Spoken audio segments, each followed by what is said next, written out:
दोस्तों आज की इस कहानी में एक पति ने शादी के 7 दिन बाद ही अपनी ही पत्नी की दहेज के लिए हत्या कर दी। हेलो नमस्कार साथियों, मैं केशव सैनी आपके सामने एक नई स्टोरी लेकर आया हूँ। दोस्तों आज की जो कहानी है वो है उन्नाव की। दोस्तों आज की इस कहानी को शुरू करने से पहले मैं आपसे एक विनती करना चाहूँगा कि अगर आप हमारे यूट्यूब चैनल पर पहली बार आए हो, चैनल को सब्सक्राइब करें, वीडियो को लाइक करें और शेयर करें। दोस्तों आज की जो कहानी है वो है उन्नाव की। उत्तर प्रदेश में एक जिला पड़ता है उन्नाव और उस जिले में एक थाना पड़ता है गंगा घाट और उस थाना क्षेत्र में एक नगर पड़ता है अखलौक नगर। दोस्तों उस नगर का रहने वाला एक व्यक्ति होता है जिस व्यक्ति का नाम होता है नदीम। दोस्तों जो नदीम होते हैं उनके पिताजी का नाम होता है रफ़ीक। दोस्तों जो नदीम होते हैं, नदीम की 21 अप्रैल सन 2024 को एक लड़की होती है जिसका नाम होता है चांदनी, जिसकी आयु लगभग 22 वर्ष होती है, उसके साथ शादी होती है। दोस्तों जो चांदनी होती है वो एक ज़िला पड़ता है कानपुर और उस ज़िले में एक थाना पड़ता है जाजा जम्मू और उस थाना क्षेत्र में एक अम्बेडकर नगर नई बस्ती पड़ती है, उस बस्ती की रहने वाली होती है।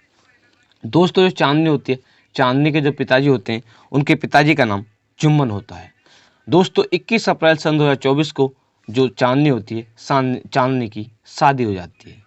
दोस्तों जो चांदनी के पिताजी होते हैं वो जिस तरह से उनकी मेहनत होती है या कह सकते हैं जिस तरह से उनके पास पैसों की व्यवस्था होती है, उस तरह से अपनी बेटी की शादी में वो दहेज देते हैं और उनकी जो भी व्यवस्था होती है उस तरह से वो खर्च करते हैं।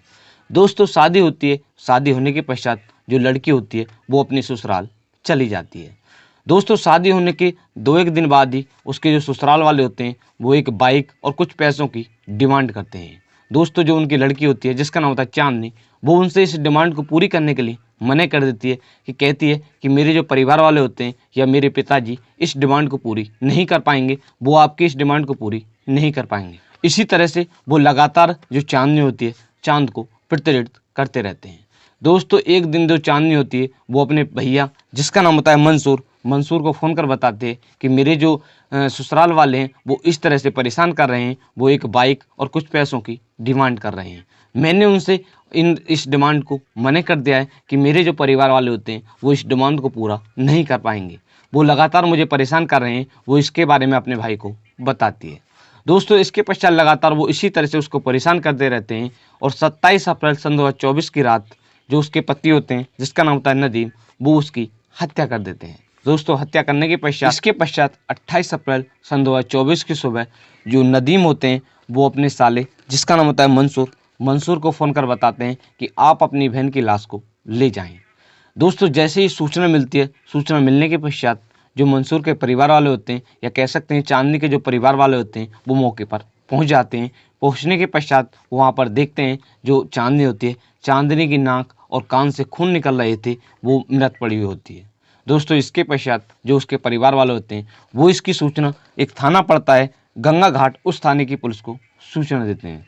दोस्तों सूचना मिलने के पश्चात जो पुलिस होती है वो वहाँ पर पहुँच जाती है। दोस्तों सूचना मिलने पर जो थाना प्रभारी होते हैं जिनका नाम होता है रामफल प्रजापति, वो भारी फोर्स के साथ वहाँ पर पहुँच जाते हैं। इधर दोस्तों सूचना मिलने पर ही जो मजिस्ट्रेट यशवंत सिंह होते हैं वो भी वहाँ पर पहुँच जाते हैं। पहुँचने के पश्चात जो उसके परिवार वाले होते हैं वो उनको शांत करते हैं, जो लड़की के मायके वाले होते हैं उनको शांत करते हैं और कहते हैं कि हम इस केस का जल्दी ही खुलासा करेंगे। दोस्तों इसके पश्चात जो पुलिस वाले होते हैं, जो वहाँ पर अधिकारी लोग होते हैं, वो उसके सबको बरामद करते हैं और पोस्टमार्टम के लिए भेज देते हैं।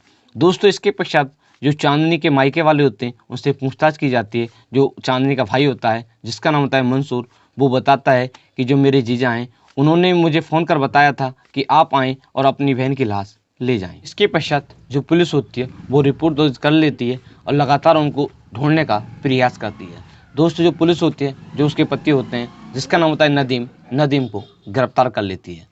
दोस्तों जो अन्य लोग होते हैं जिसमें एक उनकी ननद होती है जिसका नाम होता है उजाला और उसकी सास जिसका नाम होता है आमना और उसके ससुर जिसका नाम होता है रफ़ीक और उसके देवर जिसका नाम होता है नईम, वो फिलहाल फरार चल रहे हैं। जो पुलिस है वो लगातार उनको गिरफ्तार करने के लिए छापेमारी की जा रही है। दोस्तों उन्हें गिरफ्तार करने के पश्चात उनसे पूछताछ की जाएगी और इसके पश्चात आगे की जो कार्रवाई है वो की जाएगी।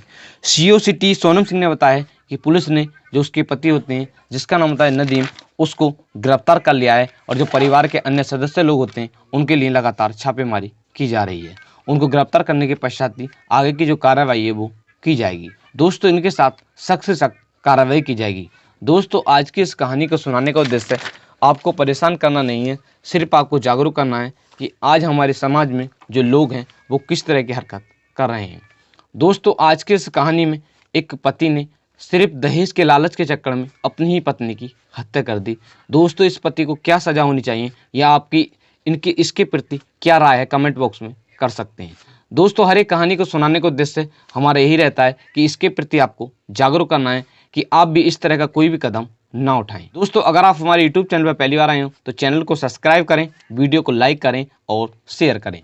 दोस्तों, आज की जो कहानी है, मैंने इस कहानी को पढ़कर तैयार किया है Dainik Bhaskar news, Punjab Kesari news, ABP news, ETV Bharat news और फॉलो अप न्यूज़ और आज तक न्यूज़ और क्राइम तक न्यूज़ और हिंदुस्तान न्यूज़, इन सभी न्यूज़ से पढ़कर आज की जो मैंने कहानी आपको सुनाई, इस कहानी को तैयार किया है।